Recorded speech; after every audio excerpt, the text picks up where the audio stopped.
Hello friends, അപ്പം നമ്മുടെ പുതിയൊരു വീഡിയോയിലേക്ക് ഇവർക്കും സ്വാഗതം. അപ്പം പെസഹ തിരുനാളിൻ്റെ ഒരുക്കങ്ങളാണ്. അപ്പം പെസഹ തിരുനാളിൻ്റെ അന്ന് തന്നെ രാവിലെ ഞാൻ എല്ലാ കാര്യങ്ങളും സെറ്റാക്കി കേട്ടോ. രാവിലെയല്ല, ഉച്ചയോടുകൂടി രാവിലെ തൊട്ട് തുടങ്ങി തേങ്ങ ചിരവി വെച്ചു.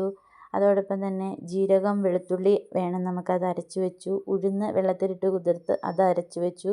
നമ്മൾ കുരിശപ്പം സെപ്പറേറ്റ് ആയിട്ടുണ്ടാക്കും. പിന്നെ ബാക്കി മാവ് എല്ലാം കൂടി ചേർത്ത് നമ്മൾ അട പുഴുങ്ങും കേട്ടോ. അപ്പം ഇത് ജീരകം വെളുത്തുള്ളി അരച്ച് വെച്ചിരിക്കുന്നത്, ഉഴുന്ന് അരച്ച് വെച്ചിരിക്കുന്നത് നമ്മുടെ പെസഹ അപ്പത്തിൻ്റെ മെയിൻ ഇൻഗ്രീഡിയൻസ് ആണ്.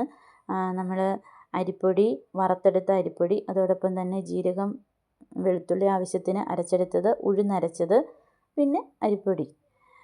നമ്മുടെ പെസഹ അപ്പം പുളിപ്പില്ലാത്ത അപ്പത്തിൻ്റെ തിരുനാൾ എന്നാണ് പറയപ്പെടുന്നത്. അപ്പോൾ നമ്മൾ മാവ് ഒട്ടും പുളിപ്പിക്കാനോ ഒന്നും പാടില്ല. ഇതെല്ലാം റെഡിയാക്കിയതിന് ശേഷം ചേട്ടായാണ് എല്ലാം ഇവിടെ കുഴയ്ക്കുന്നതൊക്കെ. അപ്പോൾ ആദ്യം കുരിശപ്പത്തിന് വേണ്ടിയാണ് റെഡിയാക്കുന്നത്. കുരിശപ്പം ചെറിയതായിട്ടുണ്ടാക്കിയാൽ മതി. അപ്പോൾ അതിന് ആവശ്യമായ പൊടിയെടുത്തു, അതിലേക്ക് ആവശ്യത്തിന് ഉഴുന്ന് ചേർത്തു. നമുക്കിതെല്ലാം ഒരു കണക്കറിയാം കേട്ടോ. ആ കണക്കിനനുസരിച്ച് വേണം ഇത്ര പൊടിക്ക് ഇത്ര ഉഴുന്ന് എന്നറിയാമല്ലോ. അതിലേക്ക് എല്ലാം റെഡിയാക്കി ചേർത്ത് നന്നായി കുഴച്ചതിന് ശേഷം വാഴയിലക്കകത്ത് പരത്തി നടുക്ക് കുരിശ് വെക്കുന്നു. കുരിശെന്ന് പറഞ്ഞാൽ നമുക്ക് ഓശാന ഞായറാഴ്ച പള്ളിയിൽ നിന്നും വെഞ്ചരിച്ച് കിട്ടിയ നമ്മുടെ കുരുത്തോലയാണ് കുരിശാകൃതിയിലുണ്ടാക്കി നമ്മൾ അപ്പത്തിലേക്ക് വെക്കുന്നത്. അങ്ങനെ കുരിശപ്പം റെഡിയാക്കിയതിന് ശേഷം ബാക്കി മാവ് എടുത്തിട്ട് അതിലേക്ക് നമ്മൾ ചിരകി വെച്ചിരിക്കുന്ന തേങ്ങ, ഉഴുന്ന്, ജീരകം വെളുത്തുള്ളി ഇവയെല്ലാം കൂടി ചേർത്ത് ആവശ്യത്തിന് ഉപ്പും ചേർത്ത് എടുത്ത് നന്നായി കുഴച്ചതിന് ശേഷം നമ്മൾ അട പരത്തും.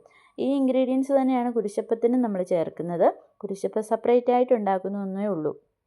അപ്പം ബാക്കി മാവെല്ലാം കൂടി കുഴച്ചതിന് ശേഷം ഇനി അട പരത്തുവാണ്. അട പരത്താൻ ചേട്ടായി മാത്രമല്ല, ഞങ്ങളെല്ലാവരും കൂടിയാണ് അട ഒക്കെ പരത്തിയത്.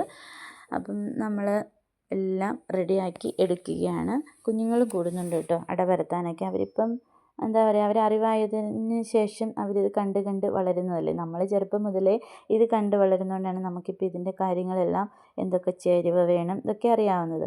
അതിനുശേഷം ഞങ്ങൾ കുരിശപ്പം ഗ്യാസേൽ അപ്പച്ചെമ്പിൽ വെച്ച് പുഴുങ്ങിയെടുത്തു. അട നമ്മൾ കുറേ ഏറെ ഉള്ളത് കൊണ്ട് നമ്മളിങ്ങനെ കലമെടുക്കുവേ. കലത്തിൻ്റെ അടിയിൽ നമ്മളിങ്ങനെ ചിരട്ട കമത്തി വെക്കും. അതിലേക്ക് നമ്മൾ വെള്ളം ഒഴിച്ചിട്ട് വാഴയിലയുടെ തണ്ടിങ്ങനെ നിരത്തി വെച്ചിട്ട് അട അതിലേക്ക് പെറുക്കി വെച്ച് വേവിച്ചെടുക്കും. അതിന് ശേഷമാണ് നമ്മൾ പാല് കാച്ചുന്നത്. പാല് കാച്ചുക എന്ന് പറഞ്ഞാൽ തേങ്ങാപ്പാൽ, അതിലേക്ക് ശർക്കരപ്പാനി ഒഴിക്കും.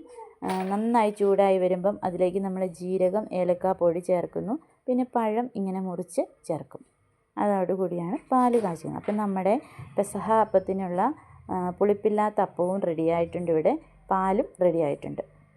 അപ്പോൾ ഇനി ഈ പാലിൽ മുക്കിയാണ് നമുക്ക് വീട്ടിലെ ഏറ്റവും മുതിർന്നയാൾ അപ്പം മുറിച്ച് നമുക്ക് ഓരോരുത്തർക്കും തരുന്നത്. ഈ പെസഹ അപ്പം ഓരോ വർഷവും ഓരോ ക്രൈസ്തവ കുടുംബത്തിലും ആചരിക്കുന്നതാണ്. ആരെങ്കിലും നമ്മുടെ വീട്ടിലുള്ള ആൾ മരണപ്പെട്ടു പോയാൽ മാത്രമേ ആ വീട്ടിൽ അപ്പം പുഴുങ്ങാതിരിക്കാൻ പാടുള്ളൂ കേട്ടോ. അല്ലെങ്കിൽ എല്ലാ വീട്ടിലും ഇത് ചെയ്യപ്പെടേണ്ടതാണ്. അപ്പോൾ നമ്മുടെ കുരിശപ്പം, പാല്, അട, പഴം എല്ലാം റെഡി ആയിട്ടുണ്ട്. പിന്നെ വീട്ടിലെ മുതിർന്നയാൾ ഇത് മുറിച്ച് തരും. അതിന് മുന്നോടിയായിട്ട് നമ്മൾ പുളിപ്പില്ലാത്ത അപ്പത്തിൻ്റെ ബൈബിൾ ഭാഗം വായിക്കും. അതിന് മുന്നോടിയായിട്ട് നമ്മൾ കുരിശുവരെയും പ്രാർത്ഥനകളും എല്ലാം കഴിഞ്ഞിട്ടാണ് ഈ കർമ്മത്തിലേക്ക് കടക്കുന്നത്. അപ്പോൾ ഇനി വീട്ടിലെ മുതിർന്നയാൾ ഇത് മുറിച്ച് നമുക്ക് ഓരോരുത്തർക്കും തരും. ഇതാണ് ഞങ്ങളുടെ പെസഹ തിരുനാൾ. ഇങ്ങനെയാണ് ഞങ്ങൾ പെസഹ തിരുനാൾ എല്ലാ വർഷവും കൊണ്ടാടുന്നത് കേട്ടോ. പുളിപ്പില്ലാത്ത അപ്പത്തിൻ്റെ തിരുനാളായതുകൊണ്ട് തന്നെ മാവ് ഒട്ടും പുളിപ്പിക്കാനോ ഒന്നും പാടില്ല. അപ്പോൾ തന്നെ കുഴച്ച് അപ്പോൾ തന്നെ ഉണ്ടാക്കുകയാണ് ചെയ്യുന്നത്. അപ്പം എല്ലാവർക്കും പെസഹ തിരുനാൾ ആശംസകൾ. ഇതാണ് ഞങ്ങളുടെ പെസഹ തിരുനാൾ. ഇതൊക്കെയാണ് ഞങ്ങളുടെ പെസഹ അപ്പം. അപ്പം ഞങ്ങൾ ആഘോഷിക്കട്ടെ.